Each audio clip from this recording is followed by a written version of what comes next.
ঠাকুর শ্রী রামকৃষ্ণদেব সারদা মাকে ষোড়শী রূপে পূজা করিয়াছিলেন। আজ বলবো সেই পূজার কথা। শ্রীমা একটানা ৮ মাস শ্রীরামকৃষ্ণের সঙ্গে এক শয্যায় শয়ন করেছিলেন। তখন উভয়ের মন বিচরণ করত এক ঊর্ধ্বলোকে। শ্রীমার পবিত্রতা সম্বন্ধে ঠাকুর শ্রীরামকৃষ্ণের মন তখনও সম্পূর্ণ নিঃসন্দিগ্ধ। তাই নিজ পত্নীর দেবীত্বের উদ্বোধনের জন্য ষোড়শী পূজার আয়োজন করলেন। অর্থাৎ ষোড়শী দেবীর পূজার মন্ত্রে সারদা দেবীকে পূজা করবেন। ইতিহাসের নিরিখে এ এক অভিনব ঘটনা। 1872 খ্রিস্টাব্দের 5ই জুন, অমাবস্যা, ফলহারিণী কালী পূজা।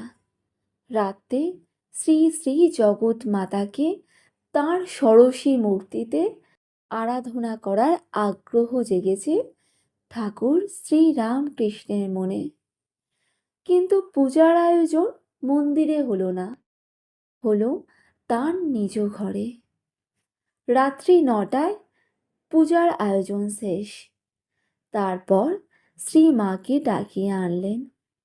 ঠাকুর শ্রীরামকৃষ্ণ পশ্চিম দিকের দরজার কাছে পূর্বমুখ হয়ে পূজকের আসনে বসলেন, আর তার সামনের পিঁড়িতে বসলেন সারদা মা।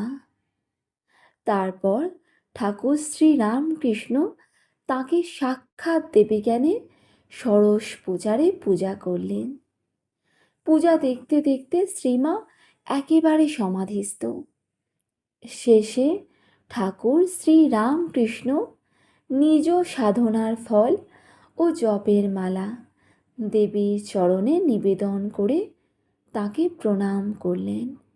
হে সর্বমঙ্গলের মঙ্গল স্বরূপে, হে সর্বকর্ম নিষ্পন্নকারিণী, হে শরণদায়িনী, ত্রিনয়িনী, শিবগেহিনী গৌরী, হে নারায়ণী, তোমাকে প্রণাম।